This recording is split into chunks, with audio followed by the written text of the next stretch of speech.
ফেসিবাদ আমাদের হযরত শেখ হাসিনা। হাসলেন কেন? এটা সংসদে একজন এমপি মহোদয় বলছিল আমাদের শেখ হাসিনা এখন থেকে আর শেখ হাসিনা না, উনি হযরত শেখ হাসিনা বলছেন কিনা? তো আমি এটা পুনরাবৃত্তি করছি, তো আপনারা হাসলেন কেন?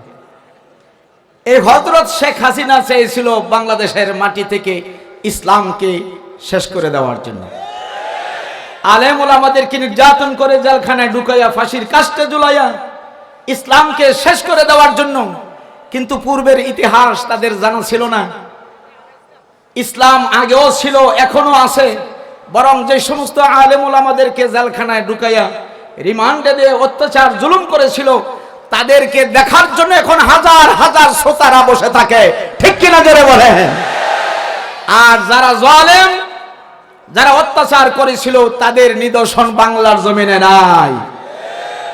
রাস্তার মোড়ে মোড়ে বাবার বিশাল আকৃতির কি বানাইছিল বলেন তো দেখি? মূর্তি বানাইছিল। এই আল্লামা মামুনুল হক সাহেব উনি এক বয়ানে বলেছিলেন প্রথমে জেলখানা যাওয়ার আগে যে শেখ হাসিনা আপনি একটা কাজ করেন, আপনার বাবার মূর্তি বানায়া কোটি কোটি বাংলাদেশের টাকা খরচ করার কোনো অর্থ হয় না, কোনো লাভ নাই, বরং এর দ্বারা আপনার বাবারই ক্ষতি হবে, আপনার বাবার কবরের ভিতরে আযাব হবে। আপনি একটা কাজ করেন, আপনার বাবার রুহের মাগফিরাতে আপনার বাবার নামে একটা মসজিদ বানান, বিশাল বড় মসজিদ, জায়গায় জায়গায় মাদ্রাসা বানান, কিয়ামত পর্যন্ত মসজিদ আর মাদ্রাসার ভিতর থেকে আপনার বাবার কবরে সওয়াব যাবে, ঠিক না? কিন্তু কে শুনে কার কথা? কে শুনে কার কথা? উনি তো 4000 কোটি টাকা খরচ করে বাংলাদেশের বিভিন্ন জায়গায় রাস্তার মোড়ে মোড়ে ওনার বাবার মূর্তি বানায় রাখছে। মামুনুল হক সাহেব আর একটা যুক্তিও পেশ করেছিলেন যে দেখেন, মূর্তি যখন বানাইবেন তো ফাঁকি আইসা আপনার বাবার মাথার মধ্যে বৈশা ফায়না করব, এটা দেখতেও খারাপ দেখা যায়, ঠিক না? দেখতে খারাপ দেখা যায়, এটা কইরেন না। এতে করে আপনার বাবার সম্মান বৃদ্ধি হবে না, বরং সম্মান কমে যাবে। মাথার মধ্যে বৈশা যখন ফায়না করব তো সম্মান বাড়বো না, সম্মান করব কমবে, এবং কবরের ভিতরে সওয়াব যাবে না, সওয়াবের পরিবর্তে গুনাহ যাবে। কিন্তু হাসিনার ভিতরে ধরে ইমান নাই, ঠিক কিনা জোরে কখন?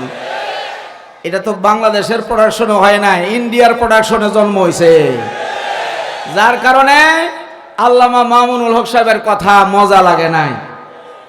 সর্বশেষ আল্লাহ দেখাই দিছে। আমি আমার জুমার নামাজে বলছিলাম এরপরের জুমায় যে দেখেন, আল্লাহ ইচ্ছে করলে জনগণের পিটুনি দিয়ে হাসিনাকে শেষ করতে পারত, ঠিক না? আর্মিরা যদি সহযোগিতা না করত, কিন্তু এটা আল্লাহর হুকুমে হয়েছে। কেন? এই যে মামুনুল হক সাহেব বলছিল মাথার মধ্যে দাঁড়াইয়া বৈশা পায়খানা করব পশু পাখি, এই দৃশ্যটা যখন শেখ হাসিনা তার বাবার মাথার মধ্যে যে পেশাব করব পায়খানা করব, এটা যেন আল্লাহ তারে দেখায়, এই জন্য এখনো তারে জেতা রাখছে। জনগণের হাতে ফিটুনি খাওয়াইয়া আল্লাহ তারে মারছে না, এটা দৃশ্যটা দেখার জন্য আল্লাহ তারা ইন্ডিয়া বসায় রাখছে। এবার টেলিভিশনে পর্দায় দেখ, পশু পাখি না আদম পাখি জামাতের সাথে তোর বাবার মাথার মধ্যে পেশাব করছে, ঠিক কিনা জোরে বলে? আপনারা দেখছেন না 3 আদম দাঁড়াইয়া? হ্যাঁ, আমি এই দৃশ্য দেখে আমার কাছে এত খারাপ লাগলো। আর মিয়া একটার পর একটা কর, 3 জনে যে বার করে তুই করতেছ, তো করে শরম নাই? 3 জনে দাঁড়াইয়া একটা মাথার মধ্যে পেশাব করছে, দেখছেন আপনারা? আচ্ছা, এইবার কেমন লাগছে? কেমন লাগছে? মামুনুল হক সাহেবের কথা কাজে লাগছেনি? আরো যেরকম লাগছেনি? তারা চেয়েছিল মামুনুল হক সাহেব সহ অসংখ্য আলেম ওলামাদেরকে দুনিয়া থেকে শেষ করে দিবে, কিন্তু আল্লাহর ইচ্ছা হলো তোরাই চলে যাবে, আলেমরা বাংলাদেশের জমিনে থাকবে, ঠিক কিনা জোরে বলেন? আল্লাহ রাব্বুল আলামিন বলেন, ইউরিদুনা লিইউতফিউ নূরাল্লাহি বিআফওয়াহিহিম ওয়াল্লাহু মুতিম্মু নূরিহি ওয়ালাউ কারিহাল কাফিরুন। আল্লাহু আকবার। কাফের বেঈমানেরা চেয়েছিল ফু দিয়া ইসলামের আলোকে শেষ করে দিবে, নিবাইয়া দিবে। কিন্তু আল্লাহ বলতেছেন ইসলামের আলো আগেও ছিল, এখনো আছে, কিয়ামত পর্যন্ত থাকবে। এটার বিরোধিতা যারা করবে তারা শেষ হয়ে যাবে, ইসলামের বিন্দু পরিমাণ ক্ষতি করতে পারবে না। এটার প্রমাণ হলো আজকের মাহফিল, ঠিক কিনা জোরে বলে? আপনি তাকায় দেখেন কত মানুষ পিছনে দাঁড়ায় রয়েছে, তারা যদি বসতো সামিয়ানার নিচে জায়গা হতো না। শত শত মানুষ গেটের সামনে, আমি যখন আসি তখন দেখছি শত শত মানুষ গেটের সামনে এই ডান পাশে বাম পাশে দাঁড়ায়া ছবি দেখতেছে আর দাঁড়ায়া দাঁড়ায়া ওয়াজ নসিহত শুনতেছে। আল্লাহু আকবার জোরে বলে।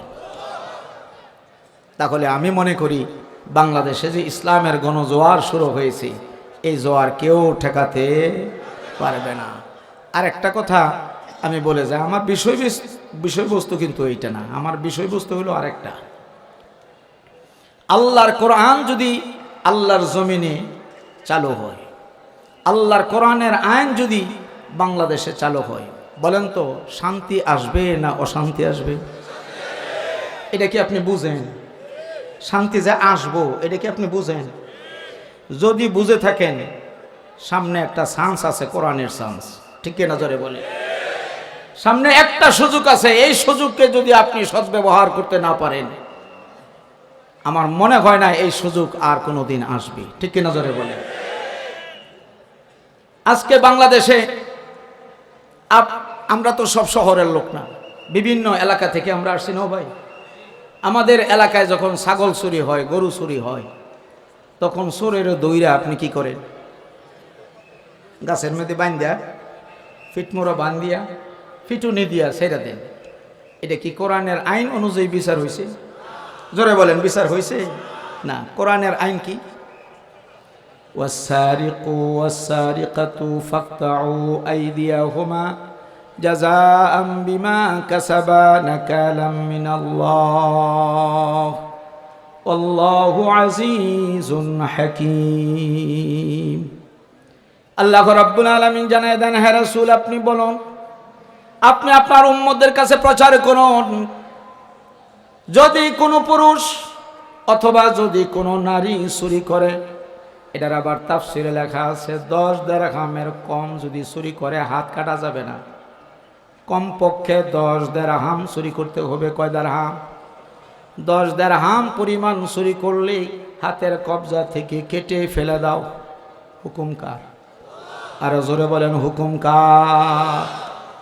এই আইনটা যদি বাংলাদেশের সংসদে চালু হয়ে যায়, আমি তো মনে করি 17 বছর যারা ক্ষমতায় ছিল, একজন এমপি বা মন্ত্রীর শরীরের মধ্যে হাত থাকার কথা নয়, কারণ অধিকাংশ মন্ত্রীরা হলো চোর।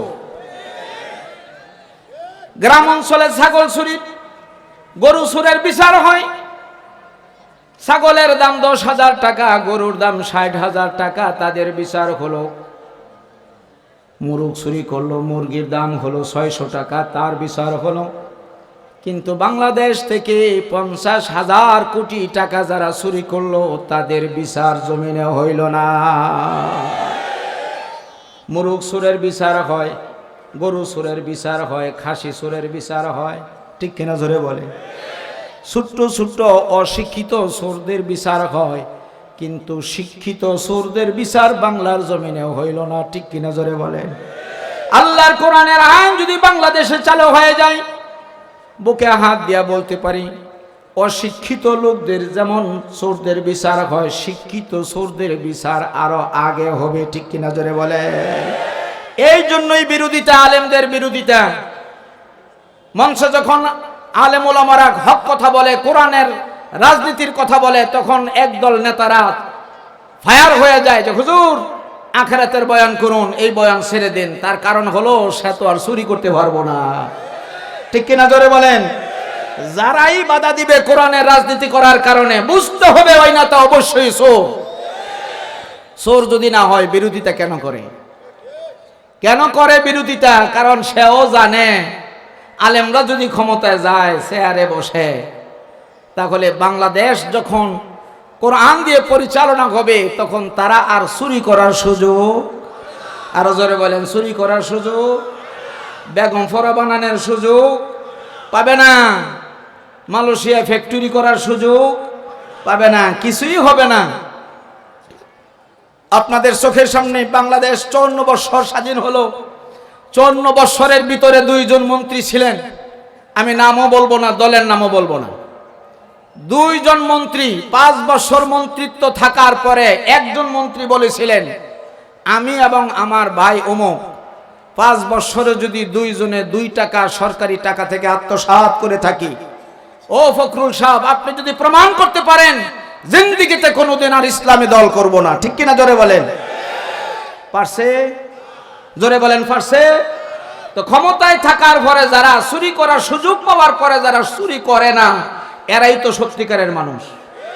কি বলেন? এরাই তো আসল মানুষ। আপনারা মানুষ চিনলেন না। আলেমদেরকে যদি ক্ষমতায় বসান, তাহলে রাস্তা হবে, 6 মাস পরে আর রাস্তা ভাঙবে না। এটা কমপক্ষে 50 বছর লাস্টিং হবে এই আপনার এই রাস্তা। ঠিক কিনা জোরে বলেন? কারণ রাস্তার 10 ভাগের 1 ভাগ টাকা দিয়ে মেরামত করা হয়, বাকি 9 ভাগ টাকা সরে রাখা হয়। আলেমরা যদি ক্ষমতায় যায়, যেই টাকা বরাদ্দ হবে সেই টাকাই রাস্তায় খরচ করা হবে। কথাটা বুঝাইতে পারছি? অতএব আগামীর বাংলাদেশ কোরআনের বাংলাদেশ হোক। অন্তর থেকে যাদের ঈমান আছে তারা একটু হাত উঁচু করে আমার আল্লাহকে দেখান, আয় আল্লাহ, আগামীর বাংলাদেশ যেন কোরআনের বাংলাদেশ হয়। আল্লাহ যেন তৌফিক দেন। আমরা সবাই বলি আল্লাহুম্মা আমিন।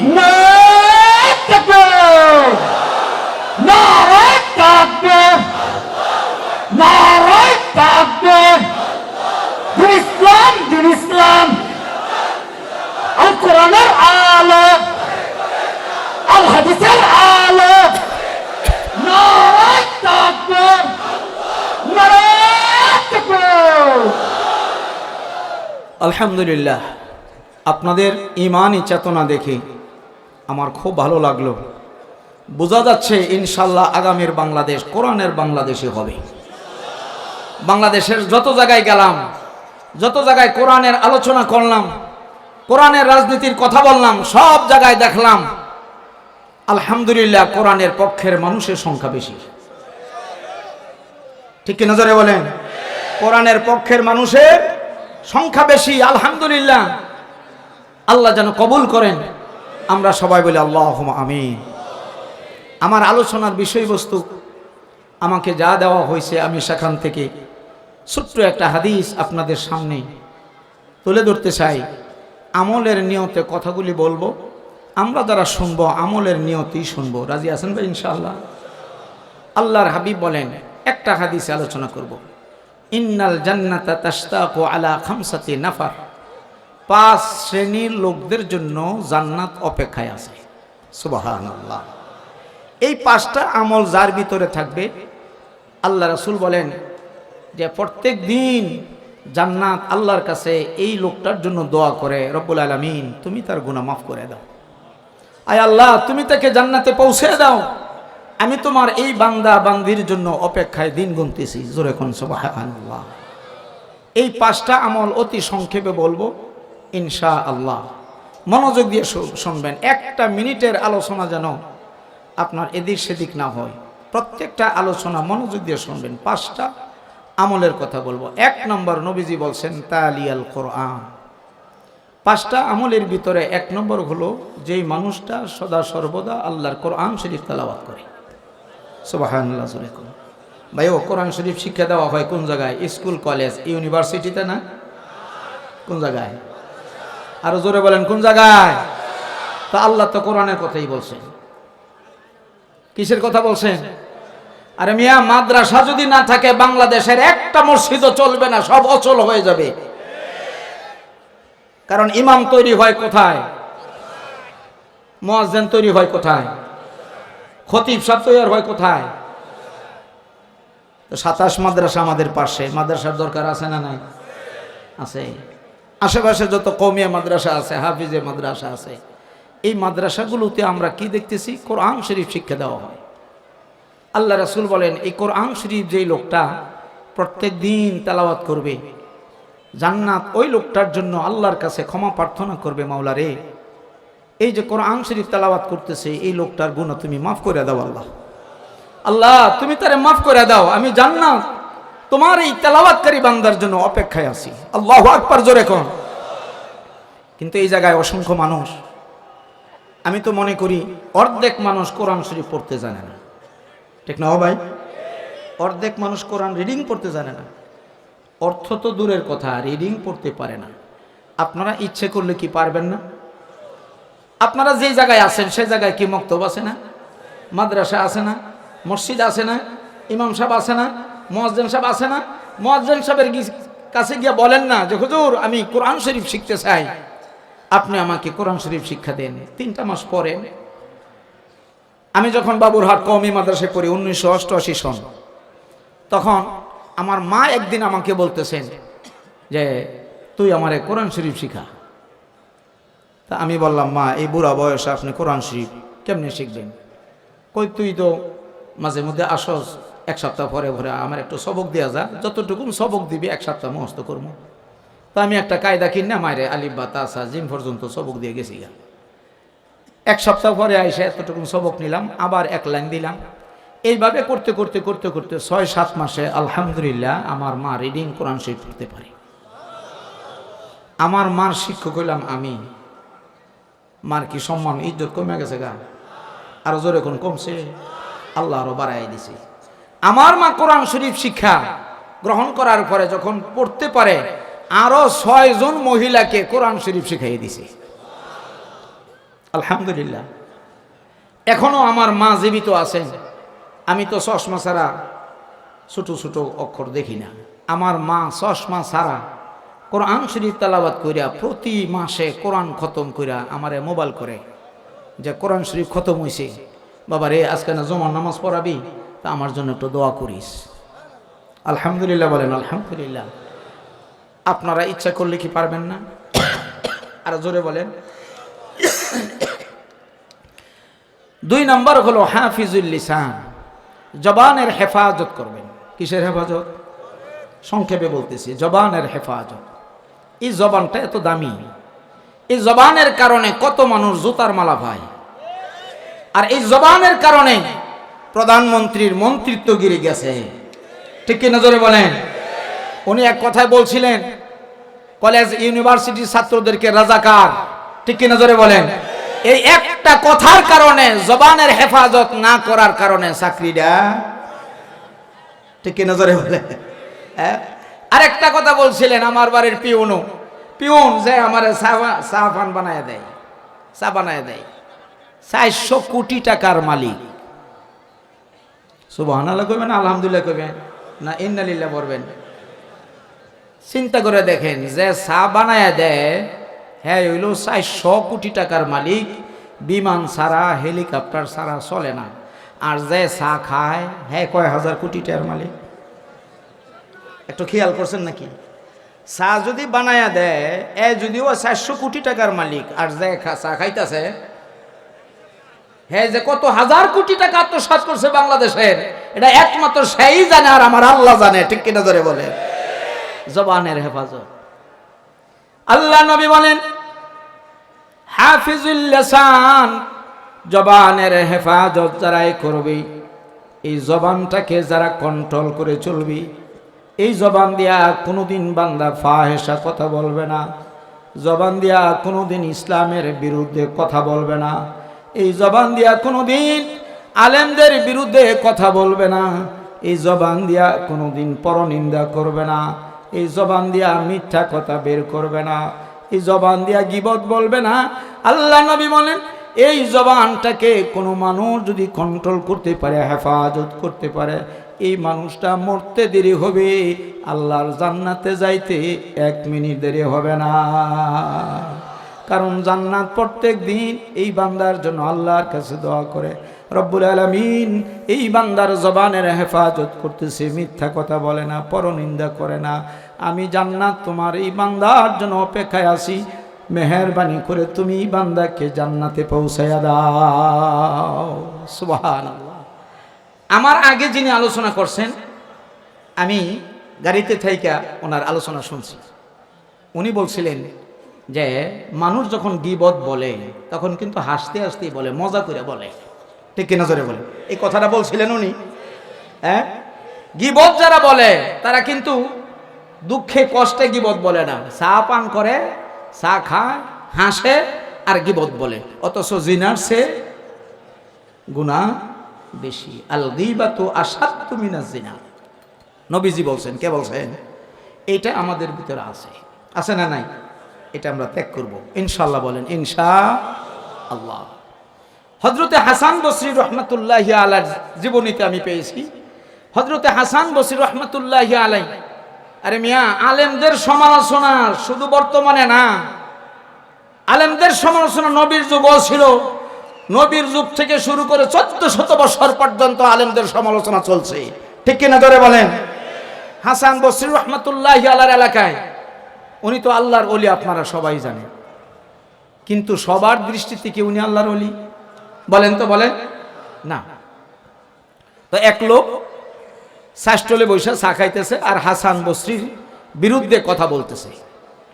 তো ওইখানে যে আরো 10-12 জন ছিল, ওই 10-12 জনের ভিতরে হাসান বসরির পক্ষের একটা লোক বসা ছিল, বুঝেন নাই? এই লোকটা বৈশা বৈশা শুনছে। যখন মাগরিবের আজান দিছে তখন এই লোকটা গিয়া নামাজ পড়ছে। নামাজ পড়াই আর দেরি করে নাই, ডাইরেক্ট হাসান বসরির বাড়িতে গিয়া বলতেছেন, হুজুর, আপনার প্রতিবেশী, আপনার এলাকার লোক, আপনার পরিচিত একটা লোক, নাম বলে দিছে, এই লোকটা আপনার বিরুদ্ধে কমপক্ষে ফোনে 1 ঘন্টা চা খাইছে আর শাস্ত্রলে বৈশা বৈশা আপনার বিরুদ্ধে, আপনি এটা করছেন, এটা করছেন, এই করছেন, এই করছেন, তা অনার্থক বানায়া টানায়া বলছে, আর কি মজা যে করছে। হাসান বসরি বলতেছে, আলহামদুলিল্লাহ। কি কইছে? ভালোই করছে, ঠিক আছে। হাসান বসরি রহমাতুল্লাহি আলাইহি মাগরিবের নামাজ পড়া এই সংবাদ শোনার পরে তিনি বলছেন, আলহামদুলিল্লাহ, এইবার কিছু টাকা পয়সা নিয়ে পাশে বাজার ছিল, বাজারে গেছে। বাজারে গিয়া আমাদের নরসিংদীর সাগর কলা আছে না, লম্বা লম্বা, এইরকম মোটা তাজাল সাগর কলা কিনছে কয়েক আলি, আপেল কিনছে, কমলা কিনছে, আঙ্গুর ফল কিনছে, যতটুকুন তৌফিকে কুলাইছে ততটুকুন কিনা একবারে একটা ঝুড়ির মধ্যে কইরা, মাথার মধ্যে কইরা ওই লোকটার বাড়িতে গিয়া বলতেছে, কেউ কালামের বাপ বাড়িতে আসো? তো কালামের বাপ তো গিবত কইয়া বাড়িতে গিয়া মাত্র বইছে। এখন কালামের বাপে যখন দরজা খুলছে, দরজা খুইলা দেখে আল্লাহর ওলি, আহা, তাজা গিবত, তাজা বদনামগুলি মাত্র কই আইলাম। মানে হুজুর দেখি আমার বাড়িতে সাগর কলা লই আইছে, আপেল লই আইছে, এতগুলি ফল ফ্রুট লই আইছে, এইগুলি নেই কেমনে, খাই কেমনে, এটা লজ্জা লাগে না? এখন হুজুরকে বলতেছেন, হুজুর, আপনি আমার বাড়িতে আসছেন, আপনি তো আমার বাড়িতে আসার কথা না, আপনি একজন আল্লাহর ওলি, আল্লাহর খাস বান্দা, আপনি আমার বাড়িতে আসলেন, কেন আসলেন? আর আসছেন তো এই যে বোঝার মধ্যে, আপনার জুরির মধ্যে এতগুলি ফল ফ্রুট, এইগুলি কার জন্য নিয়ে আসছেন? হাসান বসরি বলতেছে, ভাইরে, আমি তোমার জন্য নিয়ে আসছি, কারণ আমি চিন্তা করে দেখছি আমার এলাকায় আমার আপন কেউই নাই, একমাত্র তুমি আমার আপন, তুমি আমার আখিরাতের বন্ধু। জোরে কোন সুবহানাল্লাহ। কথাটা বুঝাইতাম পারছি? হযরতে হাসান বসরি রহমাতুল্লাহি আলাইহি বলেন, হ্যাঁ যুবক, আমি শুনছি তুমি নাকি আসর থেকে মাগরিব পর্যন্ত শাস্ত্রলে বইসা আমার গীবত বলছো, আমার বদনাম কইছো। লোকটার চেহারা কালো হয়ে গেছে। ও কালামের বাপ, আমি চিন্তা করে দেখছি তুমি আমার আখিরাতের বন্ধু, এই এলাকায় যারা আছে সব হলো আমার দুনিয়ার বন্ধু। এই দুনিয়ার বন্ধু দিয়ে আমার কি কাজ আসবে? আখিরাতের বন্ধুর দরকার। কারণ হাদিসের ভিতরে আসছে, আল্লাহর নবীর ঘোষণা হলো, আল্লাহর নবী বলে গেছেন, কোন বান্দা যদি আরেক বান্দার বিরুদ্ধে গীবত বলে, তুমি যখন আমার বিরুদ্ধে গীবতগুলি বলছো, আমি যেটা করি নাই সেইটাও বলছো, তোহমত দিছো, গীবত তো কইছো, ওই তোহমত কইছো, তাহলে আমার আমলনামা থেকে যত গুনাহগুলো আছে, একমাত্র শুধুমাত্র তুমি আমার আখিরাতের বন্ধু, তোমার আমলনামার সওয়াবগুলো আমার আমলনামায় আসবে, আমার আমলনামার গুনাহগুলো তোমার আমলনামায় যাবে। অতএব কিয়ামতের ময়দানে সওয়াব ছাড়া নেক ছাড়া জান্নাতে যাওয়া যাবে না। অতএব তুমি আমার আখিরাতের বন্ধু, বাইরে এইবার বলো তো তোমারে সাগর কলা খাওয়ামো না অন্যদেরকে খাওয়াতাম? সুবহানাল্লাহ, জোরে খাওয়া। সাগর কলা আনছে না, বরং এটারে সবক দিছে। কি দিছে? সবক দিছে। এইবার লোকটা চিন্তা চেতনা ফিরে আসে। হুজুর, আপনি তো সাগর কলা আনেন নাই, আপনি আমার সবকটা দিছেন। আমি কান দুইটার মধ্যে দইরা কিরা কসম কাইটা কাবা শরীফের দিকে ফিরা আমি তওবাতুন নাসুহা করতেছি, আমার জীবনে আর কোনোদিন কোনো মানুষের বিরুদ্ধে বদনাম বলবো না। ওগো আল্লাহর ওলি হাসান বসরি, আল্লাহর হস্তে বলতেছি, আপনি আমাকে দয়া করে মাফ করে দেন, আর এই কাজটা করব না। আর আমার একটা আকুল আবেদন, আপনার সংস্পর্শে আমাকে রেখে আল্লাহর কোরআন শরীফটা আমার একটু শেখায় দেন, রোজা নামাজ আমারে শেখায় দেন। জীবন ভর আমার তো জীবন চলেই যাইতেছে, অর্ধেক বয়স চলে গেছে, আজ পর্যন্ত কোনোদিন নামাজের দ্বারে কাছেও যাই না, আমি শুধু ঈদের নামাজ পড়ি। এরকম মুসলে আছে না? পাঁচ ওয়াক্ত নামাজের খবর নেই, শুধু জানাজার নামাজ আর ঈদের নামাজ। ওগো আল্লাহর ওলি, আমার নামাজি বানায় দেন, নামাজ শিক্ষা দেন। আর আপনার সংস্পর্শে আমি একটু থাকতে চাই। সৎসঙ্গে স্বর্গবাস, অসৎসঙ্গে সর্বনাশ। কিতাবে আসছে এই লোকটা আল্লাহর ওলির সংস্পর্শে কিছুদিন থাকার পরে আল্লাহ রাব্বুল আলামিন এই বান্দাটাকেও নেককার বান্দা বানায়া দিছে। সুবহানাল্লাহ। এই ঘটনা থেকে বুঝলাম, আমি যদি আপনার বিরুদ্ধে কিছু বলি, লাভ আপনার, লাভ আমার না। ঠিক কিনা জোরে বলে? আমার গুনাহ আমার নেক আপনার আমল নামায় চলে যাবে, আপনার গুনাহ আমার আমল নামায় এসে যাবে। এই কাজটা আমরা করব, জবানের হেফাজত করব ইনশাআল্লাহ। 3 নম্বর আমল হলো, আল্লাহ রাসূল বলেন 5টা আমল তোমরা যদি করো, জান্নাত পাওয়ার জন্য দরখাস্ত পেশ করার দরকার হবে না, বরং তোমাকে পাওয়ার জন্য জান্নাত প্রত্যেক দিন আল্লাহর কাছে দরখাস্ত পেশ করবে। রব্বুল আলামিন তোমার এই বান্দার জিন্দেগির গুনাহ মাফ কইরা তুমি তারা জান্নাতে পাঠায়া দাও। 3 নম্বর আমল হলো মুতঈমিল জিয়ান। হ্যাঁ মিয়া, আপনি পেট ভরে খাইলেন, আপনার প্রতিবেশী খাবারের কোনো ব্যবস্থা ছিল না, আপনি একবার দেখলেনও না। আল্লাহ রাসূল বলেন, তুমি যতই নামাজ পড়ো, যতই রোজা রাখো, তুমি পেট বইরা খাইলা, তোমার প্রতিবেশী বেশি উপবাস হইল, তুমি একটু দেখাশোনা করলা না, জেনে রাখো তুমি পরিপূর্ণ মুমিন হতে পারবে না। পরিপূর্ণ মুমিন হতে তুমি পারবে না। অতএব আপনি যে খাইবেন, আপনার প্রতিবেশী অথবা আশেপাশে মাদ্রাসা আছে, মাদ্রাসা গিয়ে দেখবেন অনেক ছাত্র আছে যাদের মা নাই বাবা নাই, আছে না? এদেরকে কি বলা হয়? এতিম। আপনি ওই এতিমখানায় গিয়ে 1 বস্তা চাউল দিয়ে আসবেন, আল্লাহ খুশি হয়ে যাবে। কে খুশি হবে? আল্লাহ খুশি হয়ে যাবে। একটা ছাত্র দেখলেন যে 27 মাদ্রাসা আর কয়েকজন ছাত্র যাইতেছে, ছোট একটা ফিরছে, এটা দইরা আপনি জিজ্ঞাসা করেন, বাবা রে তোমার নাম কি? আমার নাম এই আবু সুফিয়ান। তোমার বাবার নাম কি? বাবার নাম আবুল কালাম। বাড়ি কই? তো বাড়ি তো ময়মনসিংহ। তোমার বাবা কি করে? তো বাবা তো নাই, বাবা বহু আগে মারা গেছে। তোমার মাই কি করে? মাও নাই, বাবাও নাই, মাও নাই। কোন মাদ্রাসায় পড়ো? 27 মাদ্রাসায় পড়ি। কি পড়ো? নাজারা পড়ি। আপনার কি একটু মায়া লাগবো না? জোরে বলেন, একটু মায়া লাগবো নি? বাবাও নাই, মাও নাই, বাচ্চাটা কোরআন শরীফ তেলাওয়াত করতেছে। বাবা রে এদিকে আসো। পকেট থেকে 10 টাকার লাল নোটটা বের কইরা ছোট বাচ্চাটার হাতের মধ্যে দিয়া, মাথাটার মধ্যে হাত বুলাইয়া আপনি যদি বলেন, বাবা রে তুমি ভালো করে লেখাপড়া করো, আল্লাহর কোরআন শরীফ পড়ো, তুমি কোরআনের হাফেজ হও, আলেম হও, আমি তোমার জন্য দোয়া করি। তো এই যে বাচ্চাটা 10 টাকা পাইয়া একটা মুস্কি হাসি দিব। ঠিক কিনা জোরে বলেন? আল্লাহ রাসূল বলেন, খোদার কসম তুমি এতিম ছাত্রকে হাসাও নাই, তুমি যেন আমার আল্লাহকে হাসাইছো। জোরে কোন সুবহানাল্লাহ। কারণ তুমি এতিমের মাথার মধ্যে হাত বুলাইছো, এতিম খুশি হয়ে গেছে, জেনে রাখো আল্লাহও তোমার প্রতি খুশি হয়ে গেছে। আল্লাহু আকবার। আল্লাহ নবী বলেন, তোমার পকেটে টাকা নাই, কিচ্ছু নাই, নরম বাসা দিয়া তারপরেও তুমি ভদ্র আচরণ দিয়া, ভালো আচরণ দিয়া তুমি সওয়াব কামাইতে পারবা। নবীজি বলেন, এতিমের মাথার মধ্যে হাতরা লাগাইয়া তুমি যদি তার জন্য একটু দোয়া করে দাও, বাবারে ভালো করে লেখাপড়া কইরো, পকেটে টাকা নাই, যদি টাকা থাকতো তোমারে আমি 10টা টাকা দিতাম, আইসক্রিম কিনা খাইতা, মজা কিনা খাইতা। এই যে মাথাটার মধ্যে হাত বোলাইছেন, আল্লাহ রসুল বলেন তোমার হাতের নিচে এতিমের মাথার যতগুলি চুল আছে প্রত্যেকটা চুলের বিনিময়ে একটা করে সওয়াব ফেরেশতা তোমার আমল নামায় উঠাইয়া দিবে। সুবহানাল্লাহ। এতিমদেরকে আপনি যদি ভালোবাসেন, নবী নিজে এতিম ছিলেন, এতিমদেরকে ভালোবাসছেন। ওই ইতিহাস বলার সময় আমার নাই, সংক্ষেপে একটা ঘটনা বলি। আপনারা যারা তাবলিগ জামাতের সাথে সম্পৃক্ত আছেন, আপনারা দেখবেন ফাজাইলে হজ, ফাজাইলে সদাকাত, ফাজাইলে আমল, এই কিতাবগুলি পড়ায়নি?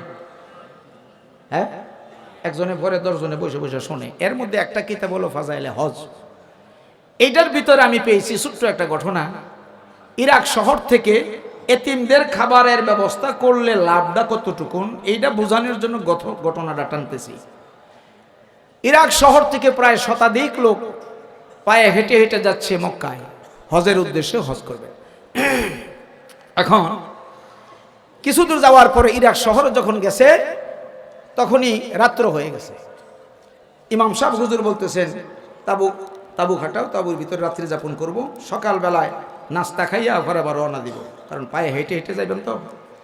তো সকালবেলায় ইমাম সাহেব হুজুর বলতেছেন, এই যুবক যারা আসো, 2-3 জন যুবক আসো, বাজারে যাও, বাজার কইরা নিয়ে আসো, নাস্তা পাকাইয়া খাইয়া এরপরে আবার রওনা দিব। তো যুবকদের ভিতরে একটা যুবকের নাম হলো রবি বিন সুলাইমান। এই যুবকটা বলতেছেন, হুজুর দেন, টাকা দেন, বাজারে যাই। তাই হ্যাঁ, টাকা লইয়া বাজারে যায়। কিছু দূর যাওয়ার পরে দেখতেছে একটা মহিলা বুরকা পরিধানকারী, বুরকা পরা, মরা গরু অথবা মরা গাধা, এই মৃত একটা প্রাণী, মরা গরুর চামড়া না কাইটা, কার জানি গরু মইরা গেছে গা, রাস্তার মধ্যে ফালাইয়া তুইয়া গেছে গা, এটার চামড়া কাইটা দাঁড়ালু ছুরি দিয়া গোস্ত কেটে কেটে ব্যাগের ভিতরে ভরতাছে। রবি বিন সুলাইমান হ্যাঁ কিন্তু আলেম না, কিন্তু এতটুকুন জানে মুসলমানদের জন্য মরা গরুর গোস্ত খাওয়া হারাম, এতটুকুন বুঝে। আপনারা বুঝেন না? এমনি আপনারা বুঝেন না? বুঝেন, মরা গরুর গোস্ত খাওয়া হারাম। আর আমাদের বাংলাদেশে কুত্তা জব কইরা বিরানি ফাঁকাইয়া খাওয়াই লাই। আমাদের এলাকায় কাপাসিয়া কিছুদিন গত কয়েক বছর আগে ফেসবুকে দেখছি এক মুরব্বী, আমার দাড়ি আর কদ্দুর লম্বা, এই মুরব্বীর দাড়ি আরো লম্বা, বুঝেন নাই? শিয়াল জব কইরা খাওয়াইছে। কাপাসিয়া বাজারে হোটেল আছে, শিয়াল জব কইরা খাওয়াইছে, 13টা খাওয়াই লাইছে। আলহামদুলিল্লাহ কইতেন না? 14টা জব করার সময় হ্যাঁ দরাটা খাইছে। এক লোককে দেখে লাইছে, দেখে ছবি উঠাইছে, ছবি উড়াইয়া পরে চাচারে দেখাইছে, চাচা আমি কিন্তু ভাইরাল করে দিব। চাচাইকে সর্বনাশ, 13টা খাওয়াই লাইছি। সাংবাদিক গেছে, গিয়া জিজ্ঞাসা করছে, কই এটা কয় নম্বর? কই এটা 14 নম্বর। তো 14 নম্বর শিয়াল জব করছে, জনগণে বিরিয়ানি খাওয়াইতো। বাংলাদেশের মুসলমান নামাজও পড়ে, হারামও খায়, ঠিক কেন জোরে বলেন? হ্যাঁ, তো সকালবেলা খাসির গোস্ত কইয়া টেহা রাখবো, ঠিক কেন জোরে খান? খাওয়াইছে কি? শিয়ালের গোস, কুত্তার গোস। আর হে বেডি খাইতেছে কি? মরা গরুর গোস। তো কুত্তার গোস হতে বালা না এটা।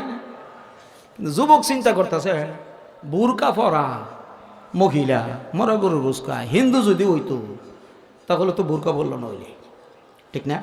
হ্যাঁ, মনের ভিতরে চিন্তাটা ঢুকছে, এটা দেখি কি করে। এইবার মহিলা 2-3 কেজি গোস্ত না কাইটা ব্যাগের ভিতরে বইরা যাইতেছে। মহিলার পিছনে পিছনে যুবকও যায়। যুবক চিন্তা করতেছে, আগে দেখে লই, পরে বাজার করবো নাই। মহিলা কিছু দূর গিয়ে দেখে সোনের 2টা গড়, ছোট্ট ছোট্ট সোনের গড়। এইটার সামনে গিয়া বলতেছে, ডাক দিতেছে, মায়েরা দরজা খোলা, এই নাও আল্লাহর দেওয়া রিজিক, পাকাও, পাকায়া খাও, খাইয়া আল্লাহর দরবারে শুকর গুজার করে বলো আলহামদুলিল্লাহ। রবি বিন সুলাইমান যুবক ছেলেটা বাহিরে দাঁড়ায়া মহিলার জবান থেকে কথাটা শোনার পর তার বিশ্বাস আরো বেড়ে গেছে, মহিলা যে 1 নম্বর খাঁটি মুসলমান। ঠিক কিনা জোরে বলেন? যুবক বলতেছে, মাগো তোমার সুরতে বোঝা যায় তুমি একজন মুসলমান, তোমার কথায়ও বুঝলাম তুমি পাক্কা মুসলমান, কিন্তু মুসলমানদের জন্য মরা গরুর গোশত খাওয়া যে হারাম। ও মা, তুমি কি এটা জানো না? মহিলা চোখের পানি ছেড়ে দিয়া বলতেছে, যুবক রে, মরা গরুর গোশত খাওয়া যে হারাম এই মাসালা আমি নিজেও জানি, কিন্তু জানলে কি হবে রে বাবা, মরা গরুর গোশত ছাড়া বিকল্প আর কোনো খাবারের ব্যবস্থা নাই। হ্যাঁ যুবক, তোমার পরিচয়টা দাও। যুবক তার পরিচয় দিছে। যুবক পরিচয় দেওয়ার পরে এইবার মহিলা তার পরিচয় দিতেছে। মহিলা বলতেছে, যুবক রে, আমি হইলাম নবীর বংশের লোক। সুবহানাল্লাহ জোরে কও। আমি হইলাম বিশ্ব নবী মুহাম্মদুর রাসূলুল্লাহ সাল্লাল্লাহু আলাইহি সাল্লামের বংশের লোক।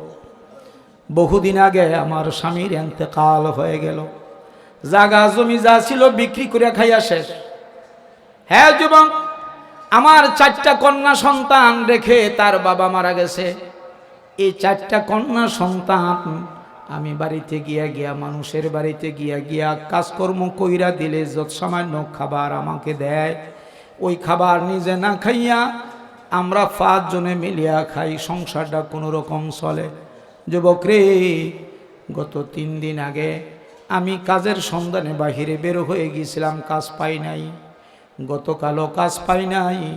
কাজ না পাওয়ার কারণে নিজেও ক্ষুধার্ত, কিছুই খাই নাই।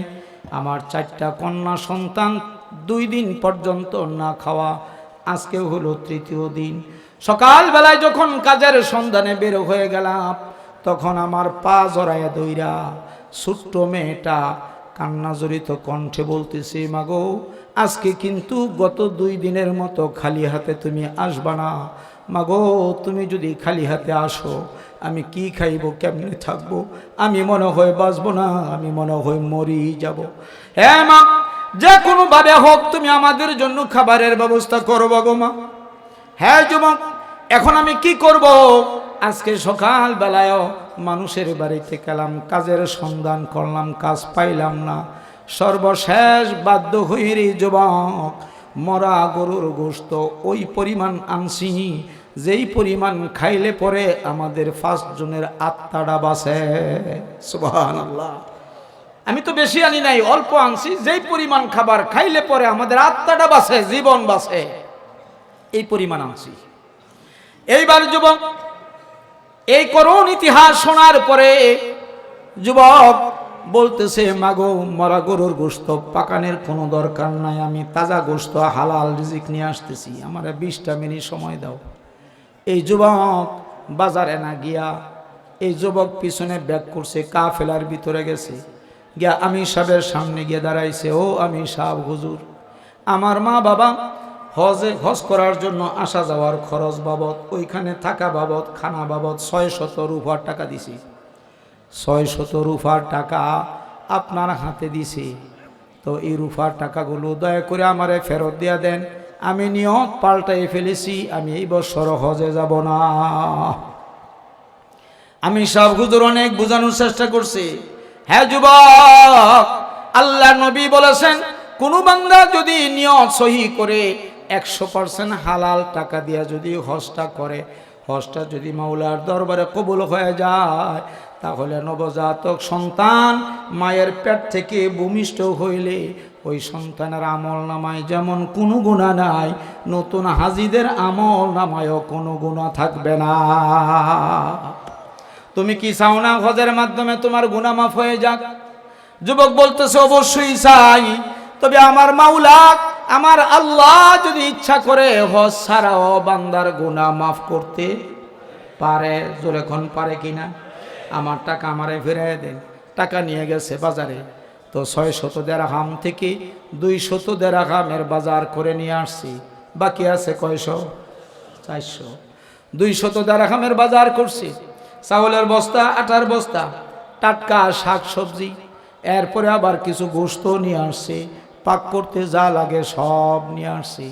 রিস্কা বোঝাই করে মহিলার দরজার সামনে, মাগো দরজা খোলো, আমি রবি বিন সুলাইমান খাবার নিয়ে হাজির হয়ে গেছি।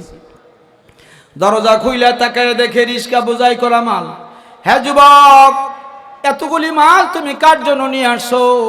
যুবক বলতেছে, তোমরা না বলছো নবীর বংশের লোক, নবীর বংশের লোক না খেয়ে থাকবে, আমি একজন গুনাহগার পাপিষ্ট বান্দা, আমি মজা মজা করে খাবো, এটা তো হতে পারে না। আমি একজন হজযাত্রী, হজের পুরা টাকা থেকে 200 টাকা দিয়া বাজার করে নিয়ে আসছি। এইগুলি খানা দানা যখন শেষ হয়ে যাবে গো মা, এই নাও 400 নগদ টাকা তোমার হাতে পৌঁছিয়ে দিলাম, এই টাকাও তুমি ব্যবহার করবা, টাকা দিয়া তুমি বাজার ঘাট করে খাইবা। ও মা, আমি কিন্তু এই বছর হজে যেতে পারবো না, তার কারণ হলো হজের পুরা টাকাই তোমাদেরকে আমি দিয়ে দিলাম, তবে একটা দোয়া করবা, আল্লাহ যেন আমার আমল নামায় হজের সওয়াবটা উঠাইয়া দেয়। এইবার মহিলা আবেগের চোটে কেঁদে ফেললেন। মহিলা আকাশের দিকে তাকায়া বলতেছেন, আল্লাহ মাওলা রে, এই যুবক এই বছর হজে যেতে পারবে না, কিন্তু হজের পুরা সওয়াব তুমি যুবকের আমল নামায় উঠায়া দাও। বড় মেয়েটা দোয়া করে, রব্বুল আলামিন, আয় আল্লাহ রব্বুল আলামিন, যেই বান্দা, তোমার যেই বান্দা আমাদের খাবারের ব্যবস্থা করলো, তুমি তার খাবারের ব্যবস্থা দুনিয়ায় করো, জান্নাতের ভিতরেও করো। আরেকটা মেয়ে দোয়া করছি, রব্বুল আলামিন, আমরা নবীর বংশের লোক। এই কথাটা শোনার পরে তার মায়া লেগে গেছে। আল্লাহ গো, আমি দোয়া করতেছি, আমাদের প্রিয় নবীর সুন্দর চেহারাটা স্বপ্নে তারে না দেখায়া তারে তুমি মৃত্যু দিও না। আল্লাহু আকবার, জোরে কোন আল্লাহু আকবার। বাইরে আমার 4টা মেয়ে 4 রকম দোয়া করছে, সময় না থাকার কারণে ওই দিকে গেলাম না। এইবার 4টা দোয়া মহিলার, আর একটা দোয়া, 5টা দোয়া শুই না। যুবক চোখের পানি ছেড়ে দিয়া কান দেয়ার কয়, মাওলা রে, 4টা যুবতী, 4টা মেয়ে আর তাদের মা, 5 জনে 5 রকম দোয়া করছি। একটা লোকের দোয়া যদি তোমার দরবারে কবুল হয়ে যায়, আমার জীবন সার্থক হয়ে যাবে। মাওলা রে, তুমি তাদের দোয়া কবুল করো। এই কথাটা বলে বিদায় নিয়ে চলে গেলেন। কাফেলার ভিতরে গিয়া আমি সাহেব হুজুরকে বলতেছেন, আমি সাহেব, আমার হজের টাকা কিন্তু শেষ, হজের টাকা নাই, আপনারা হজে চলে যান, হজ কইরা যখন ফিরে আসবেন এই জায়গাটার মধ্যে আমারে পাইবেন ইনশাআল্লাহ। আমি একা একা বাসায় যাব না, বাড়িতে ঢুকবো না, অনেকে অনেক কথা বলবো, আপনারা আসলে আপনাদের সাথেই যাব। কই ঠিক আছে, ভালো করে শুনেন। এইবারই যুবক এই জায়গার মধ্যে অবস্থান করতেছে, তারা তো কাফেলা নিয়ে চলে গেছে সৌদি। কাবা শরীফ তওয়াফ করলেন, আরাফার ময়দানে দৌড়াদৌড়ি করলেন, সব কিছু শেষ কইরা এইবার মদিনা সফর কইরা যখন এই জায়গাটার মধ্যে আসছি, আইসা দেখে ঠিক যুবক জায়গা মতন বসা। এইবার যুবক দৌড়াইয়া আমি সাহেবের কাছে গিয়া মুসাফা করলেন আর মনাকা করলেন, জড়াই দইরা কান্দে আর কয়, হুজুর আপনাদের কপাল কত ভালো, আপনাদের তকদির কত ভালো, আপনারা আল্লাহর ঘর খানায় কাবা তওয়াফ করেছেন, আল্লাহ রাসূলের রওজার পাশে দাঁড়ায়া নবীজিকে সালাম দিয়েছে। এতটুকুন বলার সাথে সাথে আমি সাহেব হুজুর যুবককে ধমক দিয়া বলতেছে, হে যুবক, মিথ্যা কথা তুমি কেন বলো? তুমি হজ যাও নাই কয় না? হ্যাঁ যুবক, তুমি না আমার আঙ্গুল ধরে ধরে আল্লাহর ঘর খানায় কাবা তুমি তওয়াফ করেছিলা, তুমি না আমার আঙ্গুল ধরে ধরে আরাফার ময়দানে ঘোরাঘুরি করছিলা। আরেকজন যুবক দাঁড়ায় বলতেছে, হে যুবক, মিথ্যা কথা কেন বলো? আরাফার ময়দানে জাবালে রহমতের পাশে দাঁড়ায়া তুমি আর আমি না গুনাহ মাফের দোয়া করছিলাম।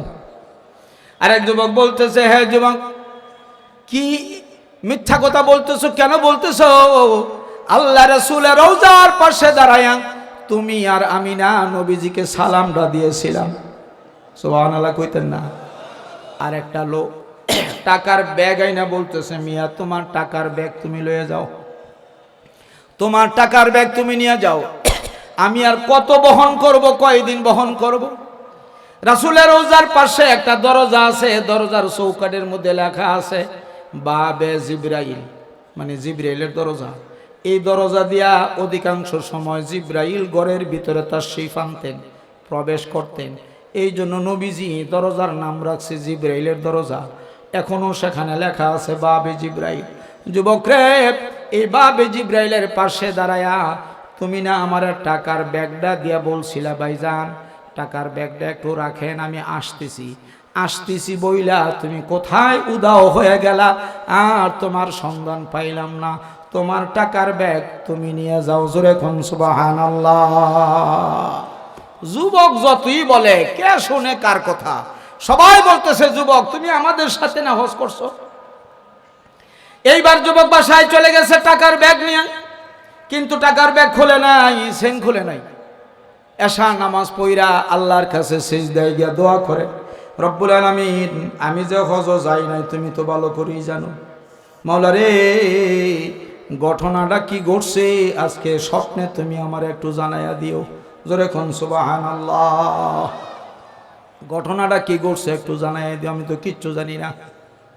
যুবক যখন ঘুমাইছে, ঘুমের ঘরে স্বপ্নে দেখতেছি তিনজন ফুটফুটে চেহারা, বাতির চেয়েও আরো সুন্দর দেখা যায় এমন তিনজন লোক তার রুমের ভিতরে, কক্ষের ভিতরে ঢুকে গেছে, জোরে কোন সুবহানাল্লাহ। একজন হলো সামনে, দুইজন হলো পিছনে।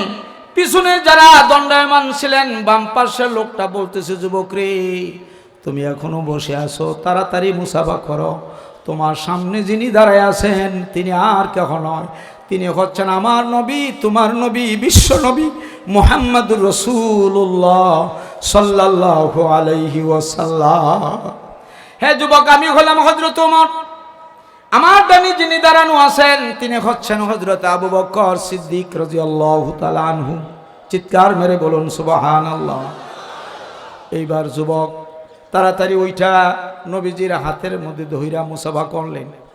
একটা কথা জানাই রাখি, যারা স্বপ্ন দেখে স্বপ্নের ভিতরে মনে করে এটা বাস্তব, যেই পর্যন্ত স্বপ্নটা না ভাঙে, ঠিক কিনা জোরে বলেন? স্বপ্ন ভাঙ্গার পরে পরে মনে হয় এটা বাস্তব না, এটা যে স্বপ্ন, ঠিক কিনা জোরে বলেন? যুবক তো মনে করছে এটা বাস্তব। আল্লাহ নবীর চেহারা দেখা নবীর হাতের মধ্যে হাত লাগাইয়া নবীজির সাথে মুসাফা করলেন, মুআনাকা করলেন, হাতের মধ্যে দইরা একটু সুমো খাইলেন। আল্লাহু আকবার। এইবার নবীজিকে বলছেন, নবী গো আপনাকে স্বপ্নে দেখার জন্য কত হাজার বার দুরূদ ইব্রাহিম পড়ছি, একটা বার সাক্ষাৎরা দিলেন না। নবী গো আজকে দেখি ১৫০০ মাইল দূর থেকে আপনি চলে আসছেন দুইজন সাহাবী নিয়া আমার সাথে সাক্ষাৎ করার জন্য, কারণটা কি? আল্লাহ নবী বলেন আমি এমনি আসি না রে যুবক, আমার আল্লাহ আমারে পাঠাইছে। আল্লাহ। হে যুবক, তুমি এমন একটা কাজ করছো যে কাজ করার কারণে স্বয়ং আল্লাহ তোমার প্রতি খুশি হয়ে গেছে। আল্লাহু আকবার। যুবক রে, জান্নাতের সুসংবাদ দেওয়ার জন্য সুদূর মদিনা মুনাওয়ারা থেকে ১৫০০ কিলোমিটার দূর থেকে চলে আসছি তোমার জান্নাতের সুসংবাদ দেওয়ার জন্য।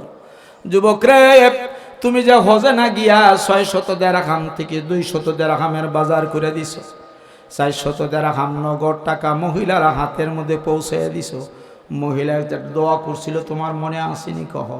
মহিলা দোয়া করছিল, মাওলা এই যুবক হজে যাইতে পারবে না, কিন্তু হজের পুরা সওয়াব তার আমল নামায় তুমি পৌঁছাইয়া দিও।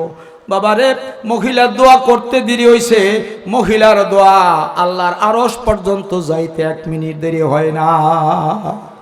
এই জন্য আমার আল্লাহ রাব্বুল আলামিন আসমান থেকে একজন রহমতের ফেরেশতা তোমার সুরতে পাঠায়া দিয়া, যুবক রে তোমার সাথীদের সাথে তোমার নামে এই বছর বদলি হজ করাইয়া দিছি। সুবহানাল্লাহ, জোরে কোন সুবহানাল্লাহ। তারা টের পায় নাই, তারা বুঝতে পারে নাই এটা ফেরেশতা না তুমি, কারণ ফেরেশতার সূরত আকৃতি তোমার সূরতের মতন, তোমার চেহারার মতন ফেরেশতার চেহারা বানাই দিছে। তোমার উচ্চতা যতটুকুন ফেরেশতার উচ্চতা ততটুকুন, এমনকি তোমার বাচন ভঙ্গি, কথা বলার বাচন ভঙ্গি, কণ্ঠস্বর যেরকম ফেরেশতার কথা বলার বাচন ভঙ্গি এবং তার কণ্ঠস্বর আল্লাহ ওই রকম বানাই দিছি। যুবক রে, তোমার নামে এই বছর ফেরেশতা দিয়া আল্লাহ রাব্বুল আলামিন বদলে হজ করায়া দিছে। তুমি যদি এই বছর হজ করতাম, আল্লাহর দরবারে যদি হজ কবুল হইতো, একটা হজের সওয়াবই তুমি পাইতা। কিন্তু আল্লাহ রাব্বুল আলামিন আমারে জানাই দিছে, বন্ধু আপনি গিয়া তারে সংবাদরা দিয়ে দেন, কিয়ামত পর্যন্ত যতবার হজ হবে প্রতিবার আমি আল্লাহ রাব্বুল আলামিন একজন করে নতুন ফেরেশতা পাঠায় দিয়া, তার সুরতে নতুন ফেরেশতা পাঠায় দিয়া প্রতি বছর তার নামে আমি বদলি হজ করাই দিব। তাও আবার কিয়ামত পর্যন্ত করাইব। কিয়ামত পর্যন্ত প্রতি বছরে বছরে যুবকরে তোর আমল নামে একটা কবুলিয়ত বড়। শুধু তাই নয়, এই যে টাকার ব্যাগটা কোথায়? এইবার সে বলতেছে, হুজুর টাকার ব্যাগ তো আমি খুলি নাই, কারণ এটা আমার ব্যাগ না, হকল এবাদ আমি কেন নষ্ট করব? আল্লাহ রাসূল বলতেছেন, কয় না, এটা তোমার ব্যাগ। তুমি দিছিলা এতিম যারা, তাদেরকে 600 রুপার টাকা, 200 টাকার বাজার, 400 টাকার নগদ, মোট কয়শো? 600। আমার আল্লাহ রাব্বুল আলামিন খুশি হইয়া রুপার টাকা চেঞ্জ কইরা, পরিবর্তন কইরা তোমারে স্বর্ণের দিনার আল্লাহর পক্ষ থেকে তোমারে হাদিয়া দিয়েছেন। জোরে কোন সুবহানাল্লাহ। যুবক রে, ব্যাগের সেন্ডা তুমি টান দিয়া খুইলা দেখো, এটার ভিতরে 600 দিনার আছে। 600 দিনার আছে, একটা কমও হবে না, একটা বেশিও হবে না। চিৎকার মেরে বলুন সুবহানাল্লাহ। এই কথা বলে আল্লাহর নবী যখন বিদায় নিয়ে চলে গেলেন, কয়েক মিনিট পরে যুবকের ঘুম ভেঙে গেল। ঘুম থেকে সজাগ হইয়া ওই যুবক তাকায় দেখতেছে, পুরা ঘরের ভিতর থেকে মেশক আম্বরের সুঘ্রাণ বের হইতেছে। এমনকি তার জবান থেকে, ঠোঁট থেকে মেশক আম্বরের সুঘ্রাণ বের হইতেছে। কারণ হলো যুবক আল্লাহ রাসূলের হাত মুবারকের মধ্যে চুমু মেরেছিলেন। ঠিক কিনা জোরে বলেন? আল্লাহ নবী যখন রাস্তা দিয়া যাইতেন, মানুষ ওই রাস্তা দিয়ে যখন পরবর্তী সময়ে চলাফেরা করত, তখন জনগণ বুঝতো এই রাস্তা দিয়া মনে হয় বিশ্বনবী গেছে। কারণ বিশ্বনবীর শরীর থেকে যে মেশক আম্বরের সুঘ্রাণ বের হয়, এটা আর কোনো মানুষের শরীর থেকে এরকম সুঘ্রাণ বের হয় না। আল্লাহু আকবার জোরে কর। কাজী যত জায়গায় এতিম দেখবেন, এতিমখানা মাদ্রাসা আছে, আপনারা স্ব ইচ্ছায় যাইবেন, গিয়া এতিম ছাত্র 10 জন থাকলে 10 জনের হাতে 1000 টাকা করে দিয়ে আসবেন, 100 টাকা করে দিয়ে আসবেন। শীতের মৌসুমে একটা কম্বল দিয়ে আসবেন। এতিমদের খাবার বাবদ এই যে 27 মাদ্রাসা আছে, গিয়া 1 বস্তা চাউল দিয়ে আসবেন। আর বলবেন, এই এতিমদেরকে নিয়ে আমার জন্য একটু দোয়া করেন হুজুর, আমি এতিমদেরকে খুশি করতে চাই। নবী বলছেন, তুমি এতিমদেরকে খুশি করো নাই, তুমি যেন আমার আল্লাহকে খুশি করছো। জোরে কোন সুবহানাল্লাহ। কাজে ভাইরান, আমি যে টাইম আমাকে দেওয়া হয়েছিল, হাদিসটা শেষ করতে পারি নাই। টাইম 1 মিনিট ওভার হয়ে গেছে। 1 মিনিট ওভার হয়ে গেছে আমার যে টাইম কর্তৃপক্ষ আমাকে দিয়েছেন। তবে আমি আপনাদেরকে একটা অনুরোধ করব, এই যে মাহফিলটা, এই মাহফিলটা সাধারণ মাহফিল নয়। এই মাহফিলটা ওয়ারাসাতুল আম্বিয়া, নবীর ওয়ারিস যারা, নবীর দায়িত্ব কারা পালন করে বলেন তো? আলেমরা পালন করবো। ঠিক কিনা জোরে বলেন? নবী কি আসবেন? কিয়ামত হয়ে যাবে, আর কোনোদিন নবী আসবে না, কিন্তু কিয়ামত পর্যন্ত নবীর ওয়ারিসরা আসবে। সেই ওয়ারিসরাই আজকের মাহফিলের আয়োজন করছেন ইমাম ওলামা পরিষদ। আলহামদুলিল্লাহ জোরে বলেন। কাজটা ভালো করছেন না খারাপ করছেন? অন্তর থেকে বলুন, কাজটা ভালো করছে না খারাপ করছে? আজকে আমি যে আলোচনা করলাম, যে তিনটা বয়ান করলাম, 3টা আমলের কথা বললাম, এটা তো আলেমরাই কথা বলার সুযোগটা করে দিছে। ঠিক কিনা জোরে বলেন?